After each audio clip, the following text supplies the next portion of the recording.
Hey guys, thanks for joining us for another episode of In the Lead Off the Record. I am Kyle Cheslock. This is Chase Shields. Together we give you kind of our thoughts on a variety of topics. We got a good one today too. So before we dive into all that stuff, we love hearing from you. We do take a look at the comments and things of that nature on the Facebook post as is. So if you have anything, feel free to comment. Love to hear from you.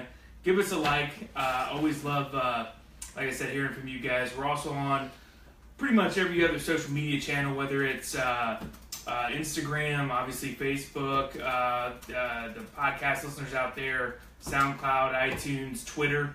It's pretty easy to find, all at the Lead Tool. So give us a follow. We post a lot of content from there that we aim to help for you guys. So with that being said, we do these every Wednesday at 3 o'clock. So if you have any friends, peers in the industry that you feel like would help, feel free to let them know. We love, like I said, meeting new people. So with that being said, today we're going to discuss something that not a lot of people talk about in the industry. And it's, why you should be thinking about 5 years from now instead of tomorrow.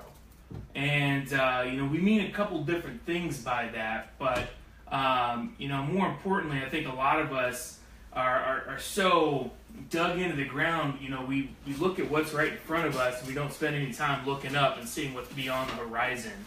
And that's a problem for a lot of people. Yeah, and I mean, hopefully, the idea is that hopefully, life is long term. It's the long game. More than anything, it's kind of about shifting the mindset, I think. I think it's really important to shift the mindset from being, so short term to, thinking in the long term. Because if you're only thinking about, what's going to get you to tomorrow or 6 months from now, you could be making decisions that are going to cost you. And I think that's kind of, where this topic came from. Is, a lot of people, one of the things that we hear is basically relates to managers and owners being afraid of their staff. The inmates rule the asylum, and as a result, what that does is the owner or manager then disables themselves from being able to make the right decisions so that the business survives, in 5, 10 years, 15 years. It's just kind of on autopilot. Yeah, because so it's like if you die, which we're all gonna die, right? But if you die tomorrow, then what? It doesn't matter.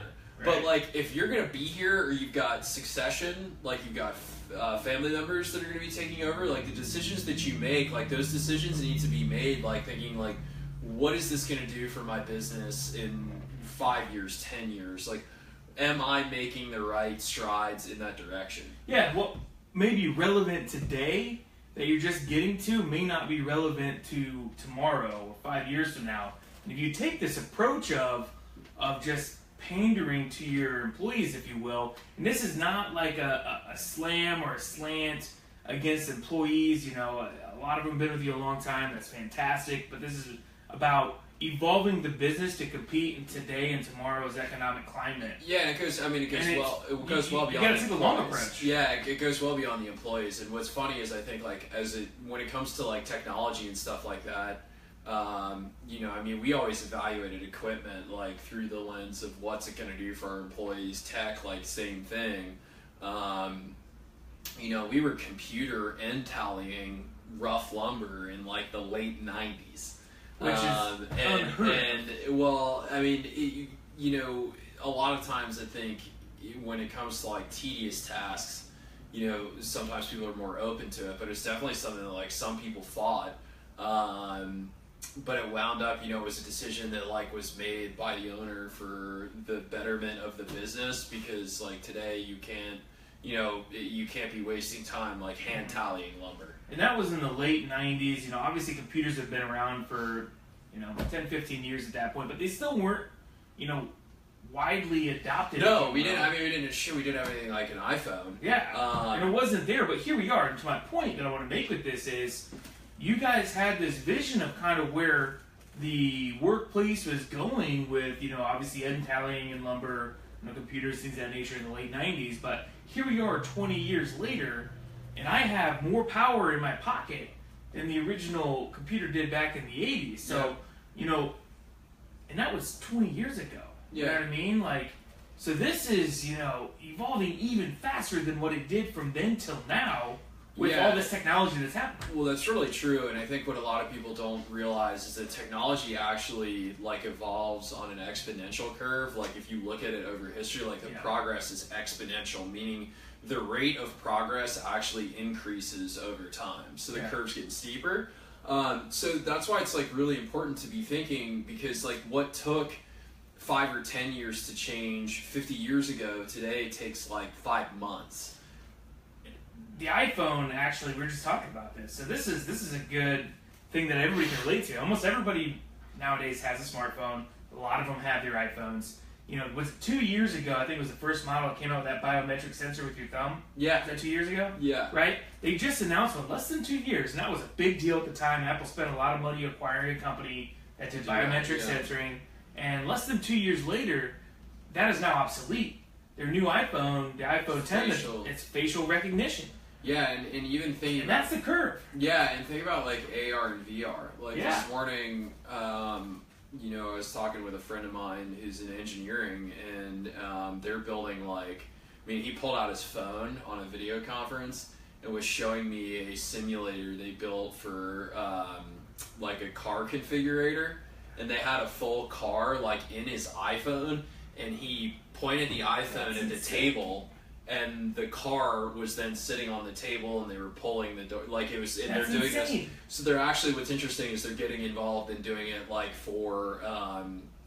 for construction, for builders, for visualizing buildings before it's done. So you think about that, none of that existed. So I guess bringing it back, and this all isn't only about technology. This is about just making decisions sometimes that it's also about people. Yeah, a lot of it's about people, and I think the big thing is that whether it's not making a decision because you're worried about blowback from your people or whatever.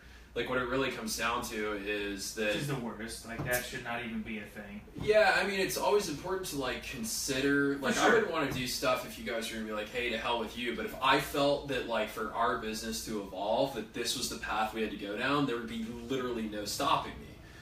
You know what I mean? We're still going to follow you. Right, and so I think, that's where a lot of organizations in retail as a whole are coming up short.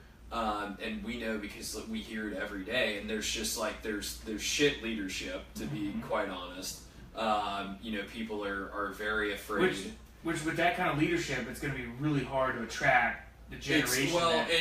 And that was so great transition, because that was the other part of this. Is it's if you're not making decisions today for your business to be evolving, just in terms of being a better business, whether it's implementing technology or processes or the way you build your company culture, you're not... Which is big. It's bigger than what you probably think today. And what's going to happen is, you're not going to be able to recruit younger generations. A lot of people, we hear a lot of our customers and a lot of people we talk to will be oh, my staff is, all 60 years old and whatever. And that's cool. But in the next breath, they're complaining about not having young talent.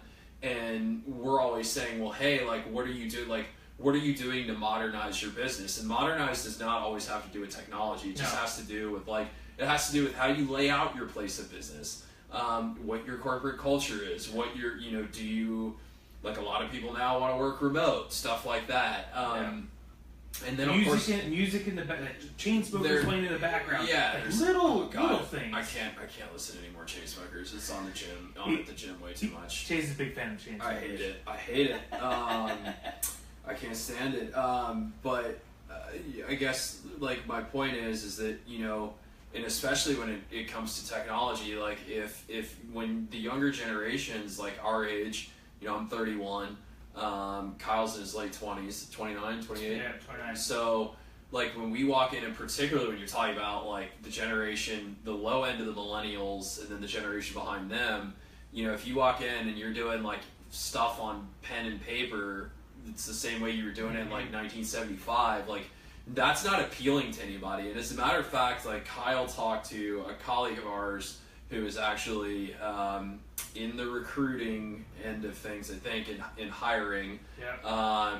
And one of the reasons that they got kind of moved away from it was because when they were attempting to place people, and like, you know, one of my best friends actually used to run a staffing company. In our industries, they had trouble placing people because the candidates did not want to go to work for the company. They would shadow, and they would be like, "This is, you know." This is a variety of reasons. And a lot of it too was culture. Yeah. A lot of it, because the culture is what it was in 1970s. Yeah, probably the biggest. And so, you know, if your attitude is, you know, fuck the customer, and we've always done. If your attitude, bare minimum. If your attitude is we've always done it this way, like, Yeah. you're going to lose hiring younger generations. Again, that's a great reason. You got to be thinking, like, what does it take for my business to evolve? Like, not today. Like, what's going to be best for you in 5 years? Because this is like a long-term game. Like, you've got to evolve really quickly short-term, but you've got to be thinking about what it's going to be like in 5 years. So, and to piggyback off that too is, you know, this is worldwide, right? So there is like something like 2.5 billion people under the age of 30 right now, which is just a quarter of the planet. And right now, about 40% of that generation, that millennial generation, makes up the entire workforce. You know, obviously, you look at the tech sector, you know, sometimes it's 70, 80, 90%. You know, some of these, you know, other industries, you know, maybe lower at 10, 20%, whatever it may be. But regardless, by 2025, 75% of that, regardless of market, will be that generation. So if you don't start looking at this today from, you know, obviously a recruiting standpoint, what you can do to land these types of people, but more importantly, you know, how they buy. Like, that's who you're going to be selling to as a customer. So how they buy, how they want to be sold to, is wildly different than what their parents were. Yeah, and so it's really important, like, to keep that in mind too, because you're dealing with, like, having to evolve the way that you do business in order to suit your customers, and also having to evolve your business in order to recruit top talent. Yeah, and it's a double-edged sword, and they want kind of the same thing. And they want the truth. They want to, you know, they don't want their hands held, contrary to what a lot of people believe about that generation. They want truth. They want growth. They want educational opportunities. They have a desire to be leaders. So if you're not a good leader yourself, you're going to struggle really bad landing that type of talent. So there's these different indicators and these different things about the generation that, you know, are just going wildly missed right now because we're not taking the time to look up and focus on our businesses for the next 5-10 years. Right. And that's kind of where this all comes back to. Yeah, it does. And I mean, a lot of it too is just a matter of, you know, you've got people who they want to, like, first of all, everyone's kind of resistant to change. You know, and people kind of just want to do what they want to do. Yeah. And that's kind of it. So I think that, you know, from that standpoint, I think it's, I think, like, it puts business owners, like, in a tough spot just because they're more concerned. It's hard. Like, it's hard not to think, okay, what do I have to do to, like, you know, drive more leads today or drive more business or whatever.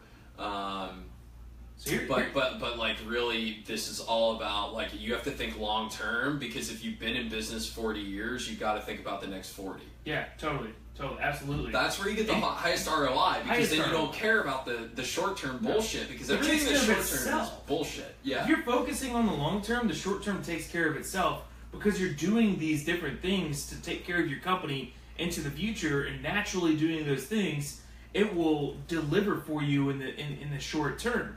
You know, and it's not hard. You guys can do a Google search and look up different articles and things of that nature that will help you attract this type of talent. But, you know, little things like providing flexibility, you know, within the organization and being a mentor to these individuals. And then vice versa, when they want to buy, listing your products on your website, coming into the showroom and being greeted with a friendly smile that's there to not necessarily educate them. Most of them are getting their education already with the website. So they're coming loaded, ready in the store when they're in there. So your role, you got to start understanding your role. It's a little bit different with this generation. That's going to be even more involved over the next 5 to 10 years. Yeah. You know, they want things like being able to look at your products online and maybe pick up in store, or going to your store and actually touching and feeling particular items. It's funny, and then buying on your website. And this is like a really good example. Like, I love this example about how, like, you know, we've talked to some customers and some prospective customers who, from the business standpoint, they'll say, well, I don't want to list my prices online. And I was reading some Google research for the white paper we're writing, and it's in there that like if consumers can't get the information they want, which they always want to know, is the item in stock and what's the price. You know, they never go to that business. It's like you're shooting yourself in the foot by not again. Like, it goes Think back. Yourself as a consumer. It goes back to convenience. And like the amount of convenience, you know, you need to provide. I know we were talking about that. Was it last week? Like, the amount of convenience you should provide goes up with the value of the items that you're selling. The more money someone is spending with you, you better be making it more convenient for them. Like, and they're gonna see through your bullshit too when you go online, or if you try to, you know, start high workload, whatever it is. You know, think about it. People are bombarded now with just emails of all kinds of stuff trying to sell to them this real salesy type way. They're going to see right through that. Well, and I mean, who even reads emails anymore? Exactly. That's like, who reads promotional emails anymore? And that's a big reason why, right? You know, it's the same shit from everybody. And when they go into your store and they get that same salesy bullshit from the 1990s or 1980s, they're gonna walk right out. It's just like, it's easier to do business transparently, and that's why e-commerce has become so huge, because it removes a layer of bullshit. But yeah, I mean, ultimately, like, I think all of this, like, it's thinking about selling convenient. How can I make it more convenient for my buyer? Modsy is the virtual reality or augmented reality. So like, they're literally getting rid of the need to have like a local designer, because you can upload a picture of your room, and you, for like $70 a room, you can have someone configure your room for you. They have like packages. I mean, and that's the way like technology's changing everything. So it's kind of like, how do you as a retailer find a way to use that tech? Like, you need to be thinking about, how do I use this technology to make my customers' lives easier?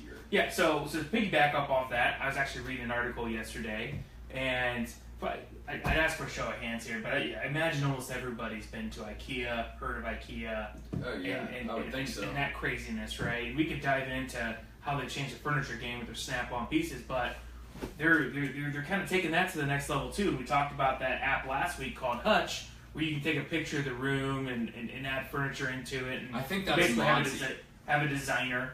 I think that's Modsy. So my point is, Modsy, Hutch is another one, and IKEA is doing the same thing through their own app. So that's only going to become more prevalent with these other companies doing something similar.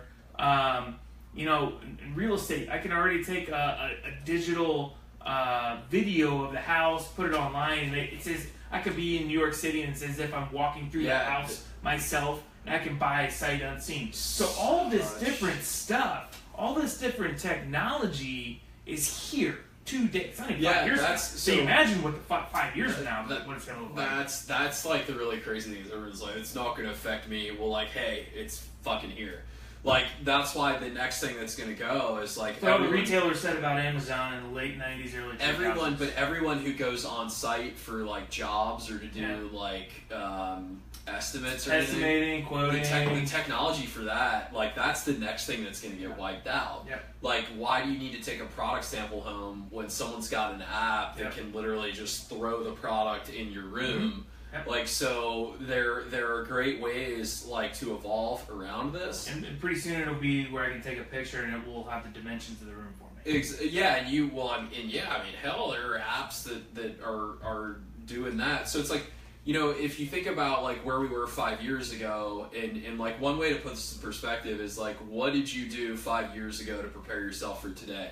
What are you trying to do today that you could have like set your business up for over the last 5 years? Shoot, Yeah.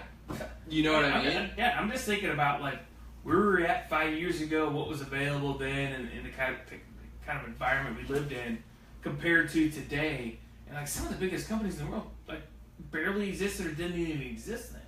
You know, let alone the ever changing marketplace in terms of the rise of e-commerce. Like all this stuff, like we look 5 years ago, it's a wildly different landscape than what we're seeing today.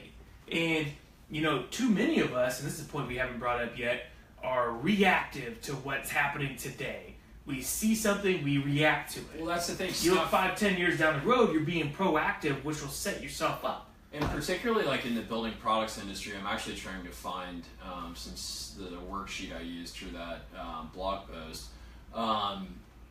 the crazy thing kind of about all of that is that now the entire industry is really trying to like play catch up. Yeah. It's like, you know, e-commerce has been a thing for God knows how long, time. and like now everyone's scrambling like, oh my God, like I need to do this, like, you know, so it's pretty wild when you look at it from that standpoint. And let me see, I know I have some e-commerce data on, okay, so you were talking about 2008 or 2009? Yeah, like 10 years, well, to give you a perspective, 10 years ago the iPhone didn't exist, so. Yeah, it's, you got companies like Snapchat, Twitter just coming out at that point in time, Facebook's a couple years old. You got us heading into a downturn that destroyed a lot of different markets and businesses, and then fast forward 5 years from there, 11 and 12, Snapchat is just becoming a thing. That's a $25 billion company now. So like, 10 years ago... Exponential. 10 years ago, retailers in furniture and home furnishings were doing $9 billion a year in e-commerce sales. Yeah. Okay.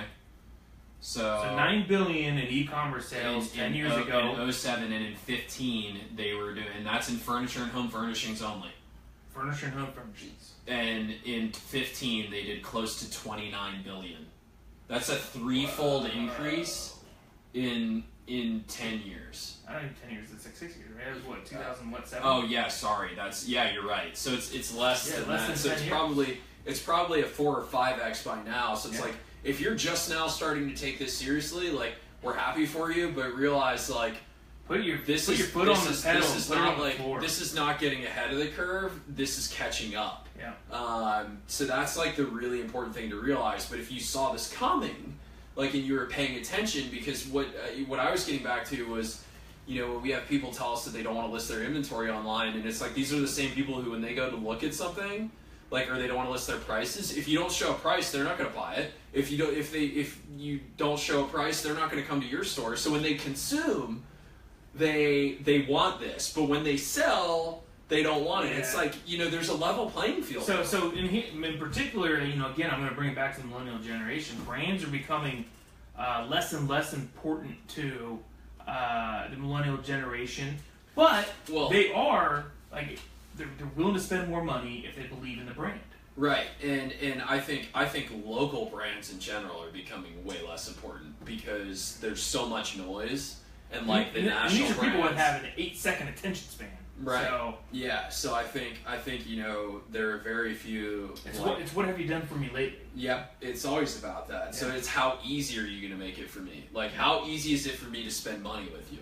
And like think about that. Like if I'm spending $5, like it should be easy. But if I'm spending $10,000, it should be really easy. And if I'm spending $100,000, it should be stupid easy. Like guys, I could buy a flipping home, the biggest purchase of anybody's lifetime for the most part, unless you're, you know, Bill Gates or some shit like that, but that's the biggest purchase, $200,000, $300,000, $500,000 home.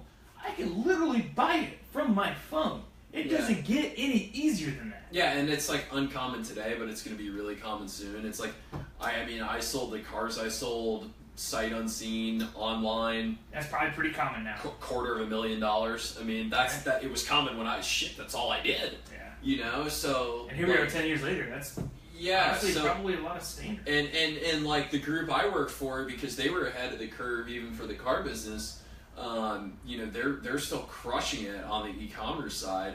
But really, I think the key thing is just like think about like don't think that something's not going to happen just because you don't want it to happen. Make sure that as a leader, like you're like being objective about it. So like pull yourself away from like your own presuppositions. Think about how people watch how people are behaving. It's like I have a good friend of mine who's in stocks, and he's like, I bought Chipotle stock, and this was when they were like IPOing. It's like I bought Chipotle stock because every time I drive by a Chipotle, there's a line out the door. Yeah. Like it's not, it's not. Yeah. So I think if you're thinking long term, all the short term stuff kind of falls into place, and anything that there are a lot of things that are going to burn out. There are fads that are hot, but really, if you're looking long term, you're setting your business up for success in the long run, which is really important because if you're thinking about, I need to do this to get to tomorrow, I'm all for one step at a time, but you better be thinking everything through to the end. And one last thing to add to that too is, it's important to consume your content, listen to your vendors, your manufacturers, and things of that nature to an extent. At the end of the day, this is still your business. If you're relying solely on what your manufacturer tells you to do or what your distributor tells you to do, chances are they're behind the curve as it is right now. So it's not going to help you catch up or even get past 5 to 10 years from now. And so not naming names, but of course, but I mean, I've never seen a space that's as technologically far behind, and a lot of the manufacturers and vendors really don't know what the fuck they're doing. Exactly. Just point blank, just to be real about it. Exactly. They don't. They're regurgitating shit they read on forums. They're the blind leading the blind. In a lot of cases, and I think that's a really dangerous situation to be in. So be sure to think for yourself when you're making decisions. Don't think. Take care of you. Take care of you. Take care of you. Yeah, definitely. That's because it's geniuses look like idiots until they get it right, that one time. I mean, and that's all it takes. And I think that's really all I had to add. Just think long term, guys. Don't think about what's going to give you tomorrow. Think about what you're going to do to help the business thrive. I think when you look at things from that perspective, your decision making changes in large part for the better. Love it. Perfect way to end, guys. Thanks for joining us today. Definitely appreciate it. Love hearing from you. Like I said, if you ever have any questions, feel free to direct message us. We love hearing from you. Give us a follow, Facebook, Twitter, Instagram, all at The Lead Tool. I believe that we will have these up on SoundCloud, iTunes here shortly for you podcasters out there. Otherwise, thanks again. We'll see you next week at 3 p.m. Yeah, thanks. Have a wonderful day.